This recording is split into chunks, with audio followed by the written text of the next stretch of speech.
সনাতন ধর্মাবলম্বীদের অন্যতম ধর্মীয় অনুষ্ঠান শ্রী শ্রী জগন্নাথ দেবের রথযাত্রা উৎসব আজ। রথযাত্রার খবর জানাতে রাজধানীর মতিঝিল ও চট্টগ্রাম থেকে যোগ দিচ্ছেন আহমেদ সোহাগ ও ইবেন মীর। শুরুতে যেতে চাই আহমেদ সোহাগের কাছে। সোহাগ, কি দেখছেন সেখানে?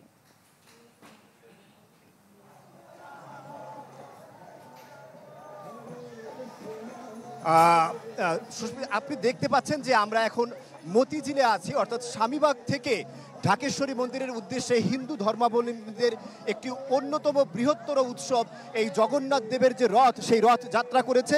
সেই রথ যাত্রা করে কিছুক্ষণ আগে কিন্তু জয়াকালী মন্দির অতিক্রম করে তারা এখন শাপলা চত্বরে অবস্থান করছে। আমরা দেখতে পেয়েছি যে এখানে অসংখ্য ভক্তবৃন্দর উপস্থিতি দেখতে পেয়েছি এবং দুই পাশে রথ টেনে নিয়ে যাওয়ার জন্য যে রশিগুলো আছেন সেই রশি নিয়ে ভক্তদের কারাকারি আছেন। আমরা ওনাদের সাথে কথা বলে যেটা জেনেছি, তারা আমাদেরকে জানিয়েছেন যে প্রকৃতপক্ষে বর্তমান যে সময়, সেই সময়ে মানুষের পক্ষে অর্থাৎ ভক্তবৃন্দের পক্ষে দেবতার দর্শনের জন্য মন্দিরে যাওয়ার সুযোগ হয় না। তাই দেবতা নিজেই ভক্তদের ভালোবাসা প্রকাশ করার জন্য, ভক্তদেরকে আশীর্বাদ দেওয়ার জন্য হিন্দু ধর্মের বিশ্বাস পথে তিনি রাজপথে নেমে আসেন।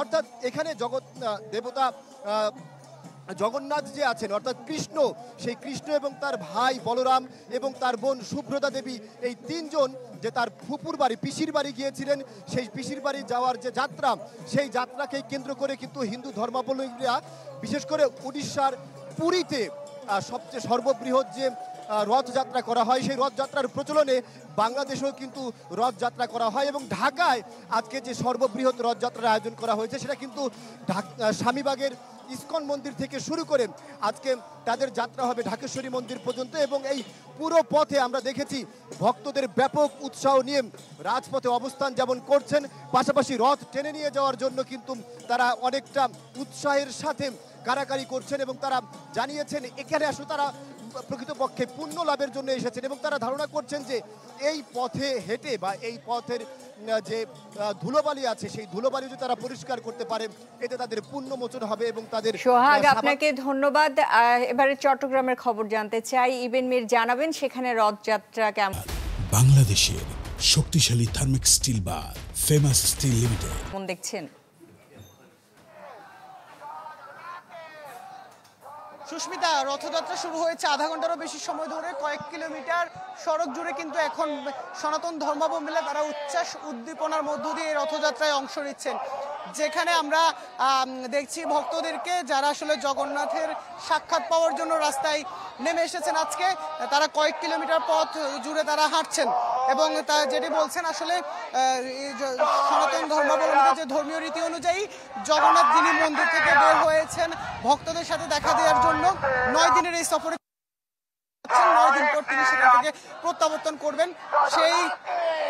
সেই জন্যই কিন্তু আসলে ভক্তদের আজকে এত উচ্ছ্বাস উদ্দীপনা।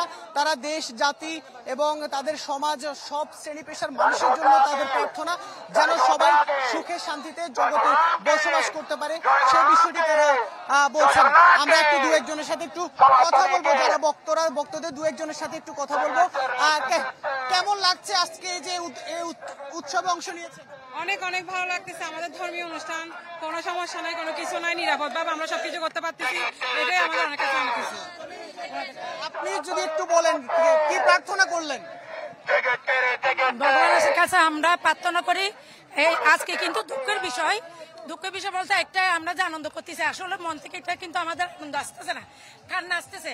কারণ বিভিন্ন জায়গায় আমাদেরকে যেভাবে মন্দির ভাঙা হচ্ছে, আমরা কথা বলছিলাম যে ইবেন, আপনাকে ধন্যবাদ। রথযাত্রার খবর জানাচ্ছিলেন ঢাকা এবং ঢাকার বাইরে থেকে আমাদের সহকর্মীরা।